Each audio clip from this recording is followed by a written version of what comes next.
Hi everyone, and welcome to my channel.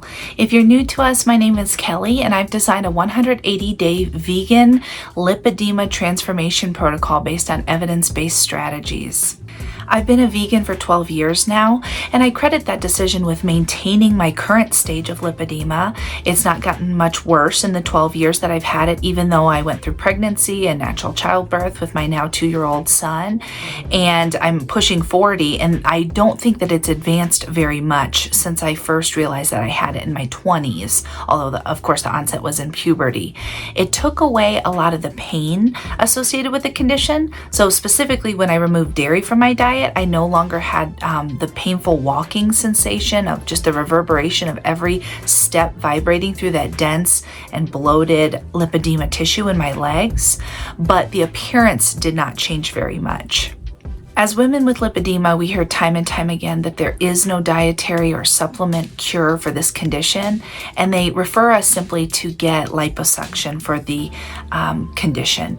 And the thing is, I am deathly afraid of interventions like liposuction or any kind of surgical intervention. If I had to do it to save my life, I would, but for something that's not a life or death situation, I would not be interested in pursuing that route. So after decades of yo-yo and extreme dieting, I had all but given up on dietary interventions and was just going to live as a vegan with lipedema forever. But then when the Ozempic craze started to happen, I researched the possibility of taking it, although I don't take any medications currently and typically don't really get excited about the thought of taking a medication long term. What I learned was that it worked in two primary ways that affect people's weight loss. One of them being it reduced their appetite severely, but it also primarily worked on regulating their blood sugars.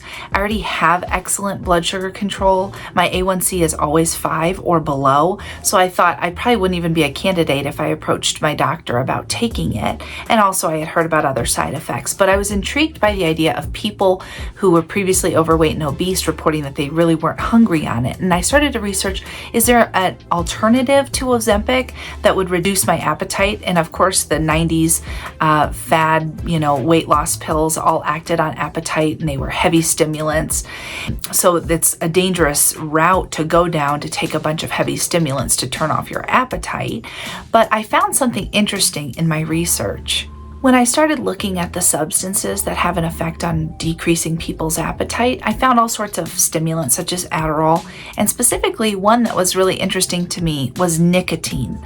I've never been a smoker in my life. Everyone's heard how addictive this is, but what I researched is that a particular low microdose of nicotine, you get the same appetite suppression effects, but it's below the threshold of addiction. I also learned that nicotine has fat mobilization properties, that it goes into the body and it opens up your fat stores and gets that fat converted to energy. Of course, you would have to be in a caloric deficit environment for your body to turn to the fat stores. So I thought to myself, that's all great and everything for people who don't have lipedema, because everything I had ever heard about lipedema is it's impossible to lose this fat. So sure, other people could take nicotine, it could stimulate the metabolism of their fat cells, but my fat cells are different. That's what I thought. I began to research what makes lipedema fat cells so different from normal cells, and it turns out that it's about a fibrotic process that makes the extracellular matrices around the fat cells extra dense, and a whole web of fibers that make it so that the body cannot reach that tissue. That is why many women with lipedema report that the fat tissues on their body remain very cold after they come inside from cold weather. For example, I live in Colorado and the fat in my legs will be frigid.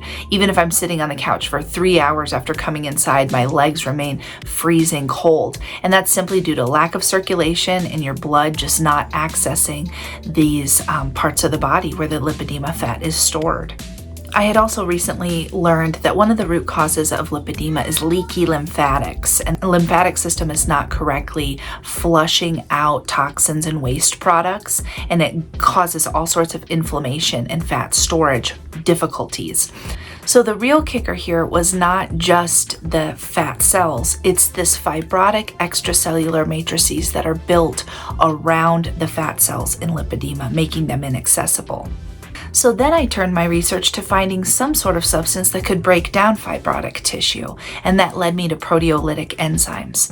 On my protocol, I take 3 different types of proteolytic enzymes at very specific times of the day for maximum effectiveness, and these proteolytic enzymes go into your body, enter the bloodstream, and they break down fibrosis in the body. I read about all sorts of research studies involving cystic fibrosis and other types of fibrotic conditions and the use of proteolytic enzymes for the breakdown of that tissue. So I started out simply taking proteolytic enzymes. I took them every day and followed an otherwise healthy diet, but I did not experience any significant amount of weight loss following a healthy, anti-inflammatory, high-protein diet with proteolytic enzymes. So that's what led me to design the 180-day lipedema reduction protocol that I'm following now and I'm currently losing weight on. I combine caloric deficit so that my body is in a state where it's searching for things to burn for fuel. I use proteolytic enzymes that break down the fibrotic tissue around the extracellular matrices of these fat cells that's unique in the condition called lipedema. And I use nicotine as a fat mobilizer. And also there's research suggesting that the nicotine helps with the breakdown of fibrotic tissues as well. So there's not just diet and these proteolytic enzymes and nicotine. I have many other things to tell you about, but that's kind of the core of this. I want to close this video by saying this is an experimental protocol. There's not been any research done to determine the safety and efficacy of this. I am literally the person doing this research. I am the N=1 study, and I'm sharing my results with you. This is not medical advice. I am not a medical doctor, and I'm not advocating for you to follow it. I am documenting my experience. If you are pregnant, if you are taking medications, or if you have certain medical issues such as high blood pressure, this concept may be dangerous for you. So continue to follow along, and I'm going to give updates along the way. I'm just scheduling my next in-body scan that actually breaks down where the weight on my body is being removed from, and that will help me determine how effective this protocol is going. So thanks for watching, and subscribe and follow me on all the socials at Lipedema Vegan.